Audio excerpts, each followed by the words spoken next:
Selamat sore. Pada kesempatan ini saya akan menyajikan ringkasan studi saya yang berjudul Kejadian Bencana dan Dampaknya selama 10 tahun terakhir di Provinsi Jawa Barat. Perkenalkan, nama saya Azahra. Saya merupakan siswi Pekman periode tahun 2022 dalam program Analytical Data Science, batch 11. Sistematika presentasi yang akan saya sampaikan, pertama didahului oleh pendahuluan, kemudian saya akan masuk ke dalam dataset, yang menjelaskan dataset dan sumber data yang digunakan, beserta deskripsi datanya, kemudian objektif, analisa data, dan kemudian kesimpulan. Indonesia merupakan negara kepulauan dan berada di Ring of Fire. Selain merupakan anugerah, juga dapat menjadi ancaman sewaktu-waktu karena potensi bencana akan lebih besar terjadi di wilayah yang kita tinggali ini. Bencana merupakan sebuah fenomena kehidupan manusia yang tidak dapat diketahui secara pasti kapan terjadinya. Meskipun demikian, dengan berbekal pengalaman yang sudah ada, diharapkan ke depannya risiko yang ditimbulkan dari bencana dapat diminimalisir. Saat ini, seluruh masyarakat Indonesia tengah berduka akibat kejadian gempa bumi yang cukup dahsyat yang melanda saudara-saudara kita di Kabupaten Cianjur, Provinsi Jawa Barat. Teriring doa semoga tidak ada lagi korban jiwa dan material di kemudian hari, serta masyarakat terdampak dapat segera pulih dari kejadian ini. Berkaca dari kejadian ini, saya mencoba melakukan studi dalam menganalisa fenomena kejadian bencana khususnya di Provinsi Jawa Barat. Studi ini bertujuan untuk memberikan analisa dari kejadian bencana serta dampak yang ditimbulkan dari bencana yang telah terjadi dalam kurun waktu 10 tahun terakhir di Provinsi Jawa Barat, dengan harapan dapat digunakan sebagai bahan perencanaan dan kebijakan dalam pembangunan selanjutnya. Dataset dan sumber yang digunakan. Saya menggunakan 9 dataset yang bersumber dari 2 sumber yang kredibel. Dataset pertama yaitu data statistik yang bersumber dari Badan Penanggulangan Bencana Daerah. Secara terbuka saya akses melalui opendata.jabarprof.go.id. Datasetnya antara lain yang pertama jumlah kejadian bencana berdasarkan kabupaten kota di Jawa Barat, meliputi dataset bencana gempa bumi, tanah longsor, banjir, angin topan atau angin puting beliung, dan kebakaran. Dan yang kedua, jumlah korban jiwa akibat bencana berdasarkan kondisi di Jawa Barat. Yang ketiga, jumlah kerusakan rumah atau tempat tinggal akibat bencana berdasarkan kondisi di Jawa Barat. Dan yang keempat, jumlah kerusakan sarana lain akibat bencana berdasarkan jenis sarana di Jawa Barat. Dataset selanjutnya merupakan data spasial batas administrasi kabupaten kota di Provinsi Jawa Barat. Bersumber dari Badan Informasi Geospasial dan diakses secara terbuka melalui indonesia-geospatial.com. Seluruh dataset ini digunakan karena dianggap dapat merepresentasikan dan menjelaskan fenomena kejadian bencana, jenis bencana, dan dampak akibat bencana baik secara tabular, spasial, dan time series. Kemudian deskripsi datanya, yang pertama adalah ada kode provinsi, yaitu kode BPS Provinsi Jawa Barat. Kemudian nama provinsi, yaitu nama wilayah Provinsi Jawa Barat. Kode kabupaten kota, yaitu kode BPS dari tiap-tiap kabupaten dan kota di Provinsi Jawa Barat. Nama kabupaten kota, yaitu nama tiap kabupaten dan kota di Provinsi Jawa Barat. Tahun, yaitu tahun produksi data. Kejadian bencana, yaitu jumlah kejadian bencana secara kumulatif dari tiap jenis bencana. Puting beliung, yaitu jumlah kejadian bencana angin topan atau angin puting beliung. Banjir, yaitu jumlah kejadian bencana banjir. Gempa bumi, yaitu jumlah kejadian bencana gempa bumi. Kebakaran, jumlah kejadian bencana kebakaran. Tanah longsor, jumlah kejadian bencana tanah longsor. Jumlah korban jiwa akibat bencana. Kerusakan bangunan, jumlah kerusakan bangunan berupa rumah tinggal, dan fasilitas sosial dan fasilitas umum akibat bencana. WADMKK, yaitu nama kabupaten kota. Kode KABKO adalah kode kabupaten kota. Luas HA, yaitu luas wilayah dalam satuan hektar dengan sistem koordinat WGS84 World Mercator. Kemudian objektif dari penelitian ini ada 2 pertanyaan. Yang pertama, bagaimana tren dan sebaran kejadian bencana di Provinsi Jawa Barat dalam 10 tahun terakhir, yaitu tahun 2012 sampai 2021. Dan yang kedua, apakah jumlah kumulatif kejadian bencana di Provinsi Jawa Barat berbanding lurus dengan jumlah kerusakan bangunan dan korban jiwa dalam 10 tahun terakhir? Saya akan mencoba menganalisa data untuk menjawab objektif yang pertama. Bagaimana tren dan sebaran kejadian bencana di Provinsi Jawa Barat dalam 10 tahun terakhir? Dalam 10 tahun terakhir, jumlah kejadian bencana paling tinggi terjadi di tahun 2021 dengan total 2.496 kejadian. Dan terendah di tahun 2015 dengan 532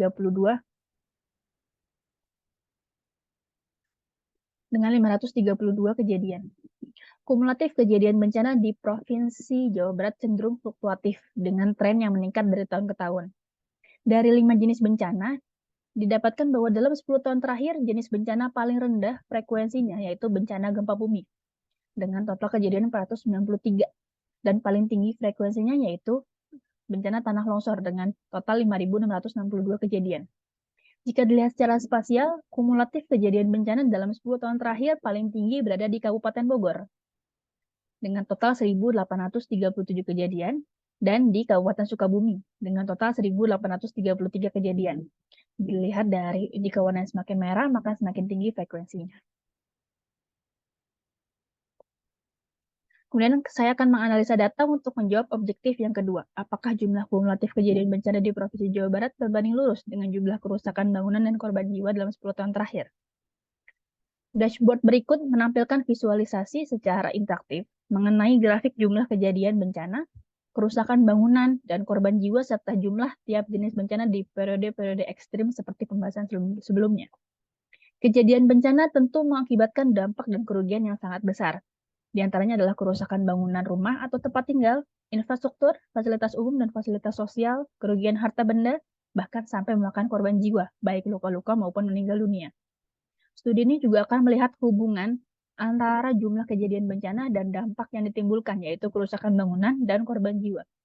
Kerusakan bangunan dalam studi ini mencakup bangunan rumah atau tempat tinggal dan fasilitas umum atau fasilitas sosial.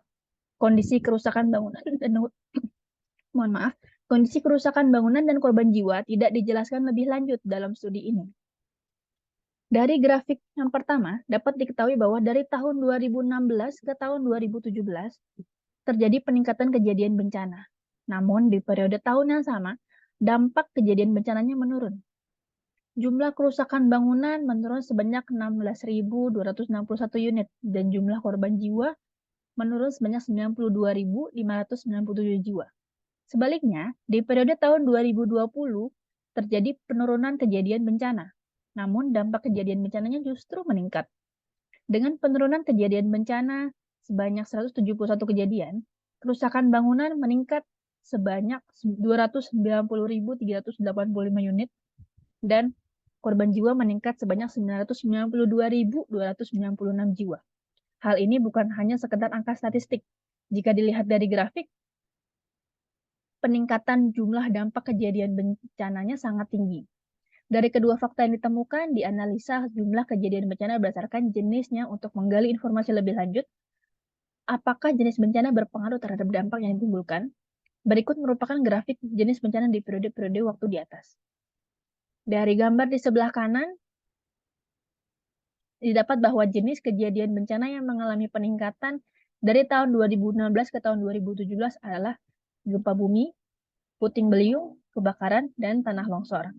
Sebaliknya, untuk kejadian banjir justru menurun frekuensinya di periode tahun tersebut. Dari gambar yang di bawah, didapat bahwa jenis kejadian bencana yang mengalami peningkatan dari tahun 2019 ke tahun 2020 adalah bencana banjir dan tanah longsor. Sebaliknya, untuk kejadian bencana gempa bumi, puting beliung, dan kebakaran justru menurun frekuensinya di periode tersebut. Kemudian kita analisa secara spasial melalui gambar di sebelah kiri adalah sebaran kejadian banjir tahun 2020. Dapat dilihat bahwa peningkatan melalui penjelasan sebelumnya diketahui bahwa peningkatan banjir terjadi cukup signifikan dari tahun 2019 ke tahun 2020. Selanjutnya, kita lihat secara spasial sebaran frekuensinya. Pada gambar sebelah kiri diketahui bahwa kejadian banjir terjadi paling tinggi di Kabupaten Bogor. Begitu pula dengan kejadian tanah longsor. Kejadian tanah longsor paling tinggi juga terjadi di Kabupaten Bogor. Untuk melihat kaitannya dengan dampak kejadian bencana, maka perlu diketahui juga bagaimana sebaran jumlah kerusakan bangunan dan jumlah korban jiwa akibat bencana tahun 2020. Dari kedua gambar di atas, diketahui bahwa jumlah kerusakan bangunan dan jumlah korban jiwa tertinggi justru berada di Kabupaten Bekasi. Jumlah kerusakan bangunan di Kabupaten Bekasi yaitu 104.673 unit dan jumlah korban jiwa di Kota Bekasi yaitu 434.400 jiwa. Justru, di Kabupaten Bogor, tingkat kerusakan bangunan dan tingkat korban jiwanya justru berada di tingkat yang menengah, lebih tinggi dampak bencana di Kota Bekasi. Kesimpulannya, berdasarkan analisa yang sudah dilakukan di atas, tren kejadian bencana di Provinsi Jawa Barat dalam 10 tahun terakhir cenderung meningkat, terutama di wilayah Kabupaten Bogor dan Kabupaten Sukabumi, yang dapat dikatakan sebagai wilayah rawan bencana. Sehingga, pemerintah dan masyarakat harus lebih siaga dalam menghadapi potensi bencana yang akan terjadi. Bencana yang memiliki frekuensi terbesar yaitu kebakaran dan tanah longsor. Bencana kebakaran merupakan bencana sosial yang dapat diminimalisir kejadiannya, seperti waspada terhadap arus listrik pendek, kompor gas, dan bahan pemicu ledakan lainnya. Berbeda dengan bencana tanah longsor yang merupakan bencana alam dan tidak dapat dihindari manusia, karena faktor penyebabnya adalah alam, seperti perubahan iklim, intensitas hujan yang tinggi, dan pergerakan tanah. Kejadian bencana tentu menimbulkan dampak yang serius, diantaranya kerusakan bangunan dan korban jiwa. Terdapat hubungan antara kejadian bencana dan kerusakan bangunan serta korban jiwa. Tetapi, tingginya kejadian bencana tidak selalu berbanding lurus dengan banyaknya kerusakan bangunan serta korban jiwa. Terdapat faktor-faktor lain yang mempengaruhi tingkat dampak bencana, seperti tanggap bencana dari masyarakat, bangunannya didesain tahan guncangan, sempadan sungai yang difungsikan dengan semestinya, banyaknya daerah resapan, dan lain sebagainya yang dapat meminimalisir dampak bencana. Ada bencana yang dapat diminimalisir potensinya, namun ada juga bencana yang tidak dapat dihindari. Oleh karena itu, pemerintah dan masyarakat harus siap dalam menghadapi bencana yang dapat terjadi kapanpun dan dimanapun. Pengetahuan tanggap bencana harus selalu menjadi bekal dalam kehidupan. Pembangunan yang dilakukan di tengah masyarakat pun harus memperhatikan aspek lingkungan. Juga, pemerintah harus mempersiapkan jalur dan lokasi evakuasi yang cepat dan memadai. Terima kasih. Saya terbuka dalam diskusi lebih lanjut. Silakan hubungi baik ke email maupun LinkedIn saya. Data dan visualisasi secara interaktif dapat dilihat melalui link berikut. Terima kasih. Sekian. Selamat sore.